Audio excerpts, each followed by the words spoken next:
మిగతా జెండాలు చాలా ఉన్నాయి, ఏం కాదు.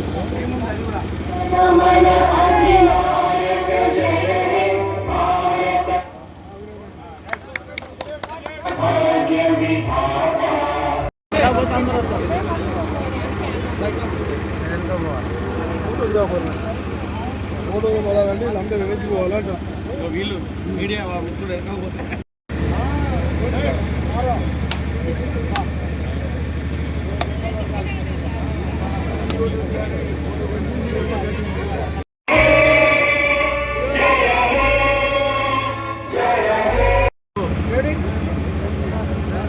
ఎల్లందు పట్టణంలో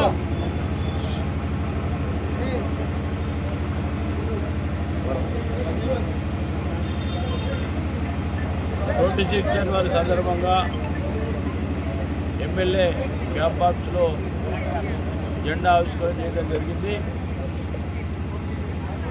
భారతదేశానికి ఎదురు స్వతంత్రం వచ్చి అందరం కూడా సుఖంగా సుభిక్షంగా ఉంటూ పేదలు నిరుపేదలందరినీ కూడా సమానంగా ప్రయాణం చేసేటువంటి దేశం ఇది.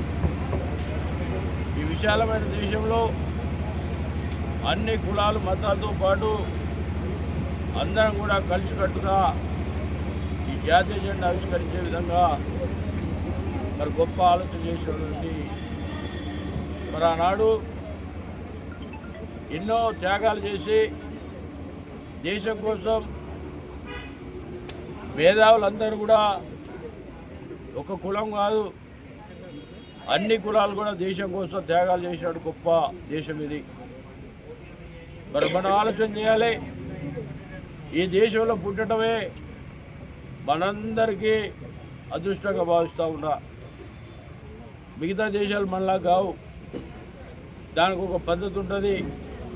మన దేశంలో ప్రతి ఒక్కరికో స్వేచ్ఛ, మరి స్వతంత్ర భారతదేశంలో అందరం కూడా త్యాగాలు చేసిన దేశానికి ప్రతి కుటుంబంలో కూడా స్వేచ్ఛ ఉన్నటువంటి దేశం ఇది.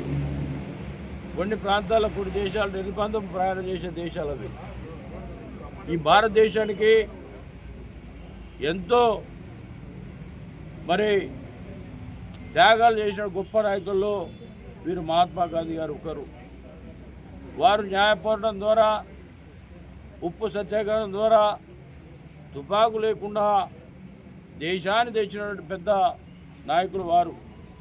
మరి వారి నాయకత్వం ఈరోజు మనందరం కూడా మర్చిపోకుండా ప్రతి ఒక్కరం కూడా వీధి వీధిలో, ప్రతి ప్రాంతంలో, ప్రతి మండలంలో, ప్రతి పల్లెలో కూడా ఈ మువ్వెండాల జెండా ఎగిరే విధంగా ప్రత్యేక శ్రద్ధ తీసుకున్నటువంటి భారతదేశ ప్రజలందరూ కూడా మరొకసారి వారికి ధన్యవాదాలు తెలియాలి.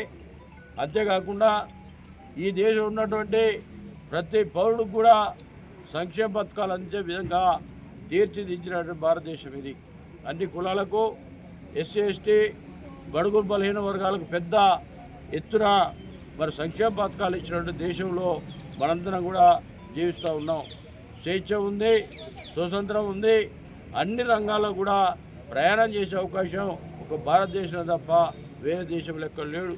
అన్ని రంగాలు కూడా ముందున్నట్టు దేశం. పేదలు నిరుపేదలందరూ కూడా సంక్షేమ పథకాలతో పాటు, విద్యా విధానాలతో పాటు అన్ని రంగాల్లో ముందుకు తీసుకుపోయేటువంటి దేశం ఇది.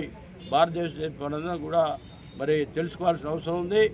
ఇది రాబోయే తరాలకు కూడా మన దేశ చరిత్ర ఏంటి, మనం ఉన్నటువంటి జెండా ఎందుకు లేపుతున్నది కూడా మరి రాబోయే తరాలు కూడా తెలిసే విధంగా నిత్యం ఈ కార్యక్రమం ప్రతి 26 జనవరిని పెద్ద ఎత్తున గణతంత్ర దినోత్సవాన్ని మరి వేడుకలు జరుపుకోవడం చాలా సంతోషంగా ఉంది.